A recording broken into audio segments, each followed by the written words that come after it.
So I got something fun. I personally enjoy it. I think it's quite good. Maybe too good, but we should probably talk about it.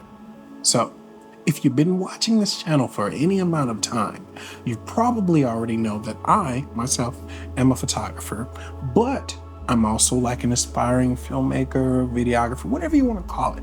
I just enjoy making visual pieces. Now, one of the things about me is that I love consistency. I love being able to make work that translates to both photography and video. But it's a struggle because it's two different processes. You may think that photo and video are virtually the same, still lighting and camera knowledge, but those camera settings are completely different. The programs that you use are completely different. It's a different process. So trying to mend and melt that consistency together has been a struggle until this plugin. This plugin has and will change everything for how I edit. So if you haven't already went into the description or looked through the comments, this mystery plugin is called Dehancer. Long story short, it's a film emulation plugin that originally started as a photo only plugin, but it's just grown to new heights and now it's doing big things. But the company reached out to me, yes, Dehancer reached out to me, and they were like, hey man, we saw your video, we really love what you do, we wonder if you want to try out this plugin. And I was just like, who am I to say no? I'm sure I'll try it out. But the honesty of this all, I had already been looking at this plugin. I had already contemplated buying this plugin. There was something that was holding me back, and I'm going to talk about that later on in the video. But I now have this plugin. I've tried it, and I got to talk about it. I have to talk about it. Please sit back with me, chill, let's relax. What we're going to talk about today is what exactly is Dehancer? What can it do? Who I think this plugin is for? And 3, whether or not I feel like you should go pick it up. So if you want to know the answers to all those questions, please stick around. We're going to get right to it right now.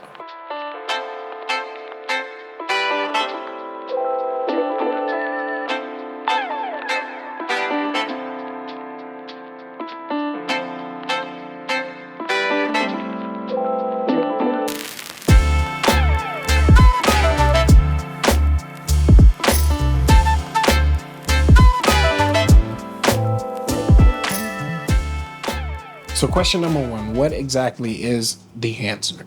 As I said before, it is a film emulation plugin, and that's really what it is. It does that by offering you features like film stock. So you have things like Kodak, Fujifilm, Fujicolor, Polaroid, Cinestill, and other film stocks that you can choose from just to start the basis of your color grade. You also have the option to add grain, halation, film damage, bloom. All of those are included in this plugin. And the cool thing about it is that outside of the film stocks, you have a lot of control. So when it comes to adding grain, you can tell exactly how much grain you want to use, or you can choose from a preset, everything from 8mm film all the way up to 65mm film. And even with those 8mm and 65 and 35, you still get to choose from the ISO. So you can do 50, 250, 500 for the ISO, just to replicate the grain that you would get from that film stock. Your halation, your bloom, all of those you have very much control over. And that's what I love so much about this plugin. You really can dial in and create a look tailored to you. So that's exactly what this does. And the cool thing about it, even cooler for me, is that it works for both photo and film. So as a hybrid shooter, a lot of times I'm shooting both photo and video, and I love just being able to be consistent, and this plugin does that for me with ease. As far as I know, it works for plugins like Lightroom, Capture One, Photoshop for the photo side, and then for the video side, you have Adobe Premiere, Davinci Resolve, which is what I use, Final Cut, which is what I also have. Pretty much any professional photo editing app or video editing app, it has support for. So that's what this plugin is. Question number 2, who do I think this plugin's for? If you can answer yes to any of these questions, I think this plugin's for you. 1, do you enjoy having a cinematic look to your images or your video? If you said yes, that's for you. 2, are you a hybrid shooter and you also enjoy a filmic look, but you want consistency between both your photo and video? If you said yes, 100%, that plugin, Dehancer, for sure, you're right on. Look, I have been struggling for the longest to be able to create work that translates between photo and video. When I do a project, a lot of times I'm shooting both photo and video. And the one thing that really sets my OCD off, the color grades may be similar, but they're different enough that I'm just like, this doesn't match up. And what this plugin does, since it works for both photo and video, I can pull Dehancer into Davinci, create my color grade, and then say, you know what? I'm gonna take those same settings and dial them into Photoshop when I pull in the plugin there. They look almost identical, and I love that. That right there sold me. Now, if you are a person like me and you do these film style edits and you have a high volume and you need something that's quick, this is also a great option. The video that you saw earlier, I did a color grade for that film, and I spent maybe an hour to an hour and a half just trying to dial in tones and textures, trying to get a certain look. And I pulled in Dehancer, and I kid you not, I put something together that I absolutely loved in like 3-4 minutes. That alone just saved me an hour of my time. So, last question. Do I recommend picking up this plugin? I feel like before I answer this question, I have to tell you what I don't like about Dehancer. And it's not necessarily that I don't like, it's just things that I'm just like, The first thing that's been bothering me for the past, week or two, I've been trying this plugin, is that the presets. Lord, the presets. I thought it was me at first, but I definitely for sure know it's the plugin. On both the photo and video side of this plugin, if I go in and I make some tweaks and I create this really amazing color grade, I'm like, boom, I'm about to save this and use this for my next project. I save it.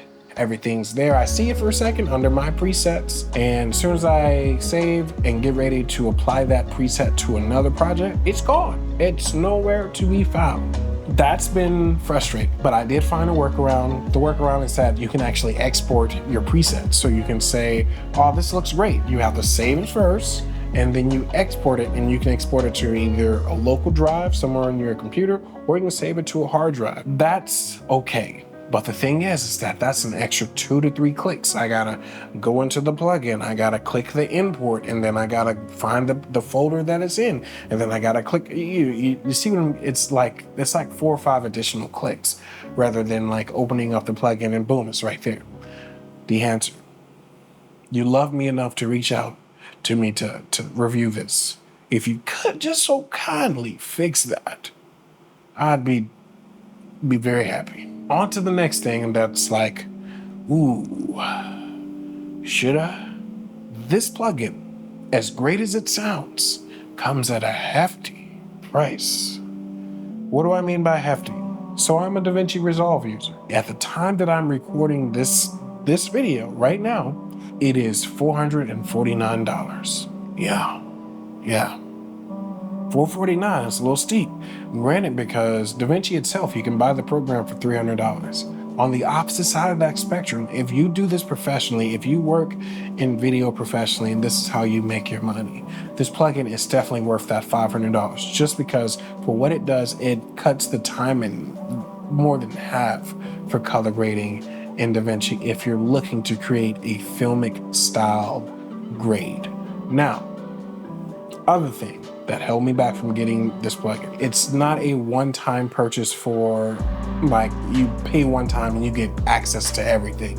It's like you pay per app. So say you go back and forth between Final Cut and Davinci, you would have to pay for a separate key for both. But in my case, it's gonna be Davinci and Capture One. Capture One, Lightroom, and Photoshop.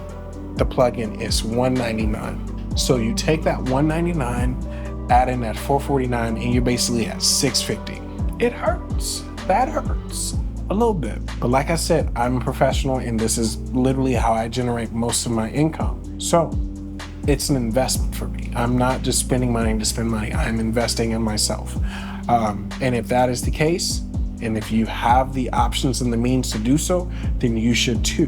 Now, if you're a hobbyist or you're doing this just for fun, only if you have the financial means to do so and not feel hurt in the long run, should you buy this plugin. The last thing I gotta say is, I know those prices are quite steep, so your boy gonna help you out. I got a code down here in the bottom. You can go down here and you get a little bit off. And with that little bit off, I get a little bit back. It's a win-win. So if you find yourself saying, hey, I think I'm gonna pick up this plugin, I got something for you down there. Just click on the link. It'll tell you how much. It's not gonna be a lot, but it'll help. That's my thank you to you for watching this video. Now, if you watched all of this video and you're like, I still don't know, I still have questions about this, ask them. Let me know. Other than that, I thank you for just sitting around and watching me talk for what, 10 minutes? It's been a pleasure. I hope I see you next time. Peace.